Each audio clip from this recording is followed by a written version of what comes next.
Après que Anna, Néor et Varn aient fait les présentations, les 3 guerriers au visage d'oiseau s'étaient mis en route, sur le dos de leurs étranges montures.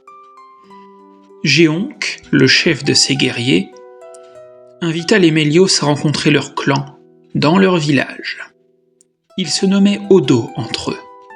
Géonc s'était vite rendu compte de la situation dans laquelle se trouvaient les nouveaux arrivants.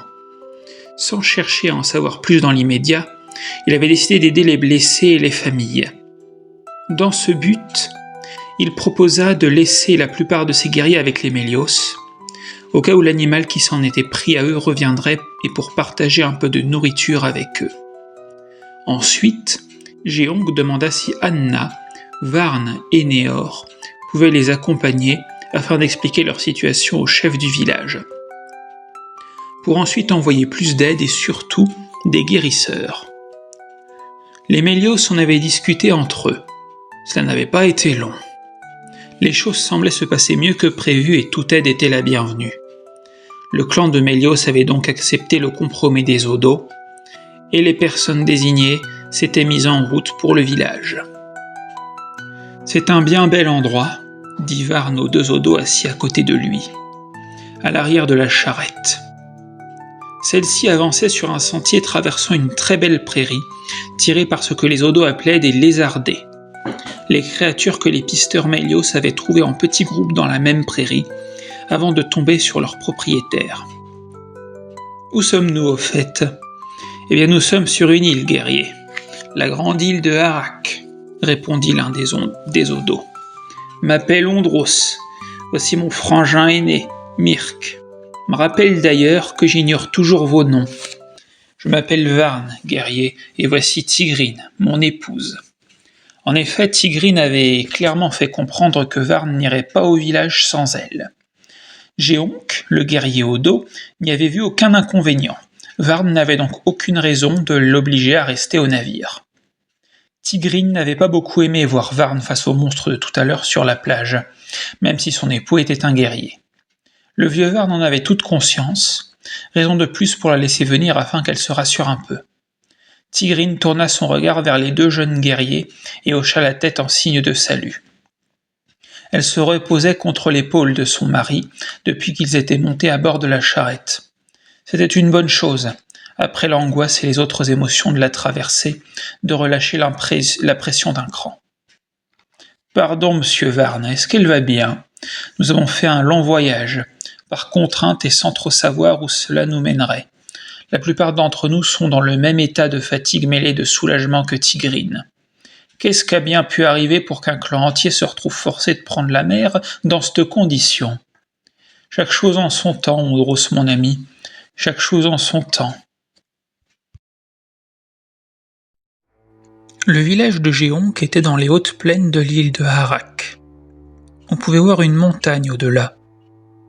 Le vent était bien plus frais que sur la plage ou même les pâturages qu'il venait de traverser. En entrant dans le village, Géonc présenta les Mélios au reste des guerriers. Il lui fallut un peu de force de persuasion pour permettre à Anna et aux autres de rencontrer le chef du clan, un certain Wurank. Que ce soit les guerriers ou les villageois, les Odo semblaient plus vigilants qu'accueillants, mais pas agressifs pour autant. Les mères gardaient leurs enfants près d'elles et les hommes observaient, tout en restant près des familles, comme pour les dissimuler aux yeux des étrangers. Il y avait, dans ce village, des individus de toute forme et de toute taille, mais tous avaient des plumes et un bec. À un moment donné, la charrette fit halte. Une fois que tout le monde eut mis pied à terre, ils croisèrent la route d'un des villageois. Un Odo à la fois plus grand et plus longiligne que les autres. « Bonjour Janoc, comment ça va ?» le salua Géonc, en ajoutant une bonne tape sur l'épaule du nouveau venu.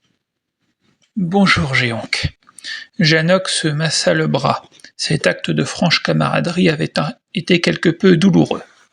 « Je suis content de tomber sur toi. Est-ce que le chef est chez lui ? » ?»« Normalement, oui.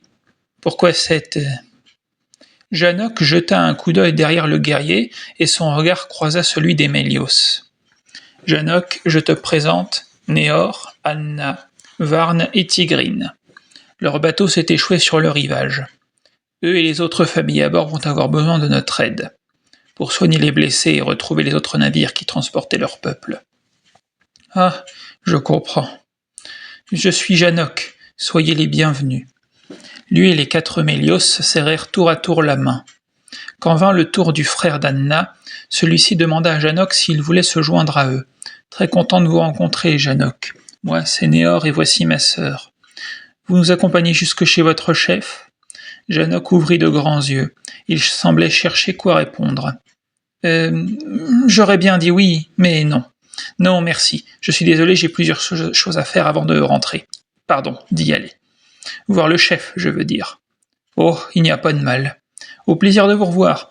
Oh, j'espère que tout ira bien pour vos proches. Puis Janoc passa son chemin. Quand il fut suffisamment loin, Néor s'adressa à Géonc. J'ai été un peu brusque, demanda-t-il, quand Géonc ouvrit le bec pour répondre, Anna le devança. Je dirais plutôt que c'est ton odeur, Néor. Tu sens la sueur, le sel de mer et tes vêtements le moisi de la cale du bateau. Tu es follement drôle, Anna. Elle leva un sourcil. C'était pas de l'humour. Ah, je confirme, rigola le vieux Varne. De plus, tu sais bien que ta sœur n'aime pas que tu parles pour elle, ajouta-t-il à voix basse. J'ai entendu, répondit Anna. Tu vois, qu'est-ce que je te disais ?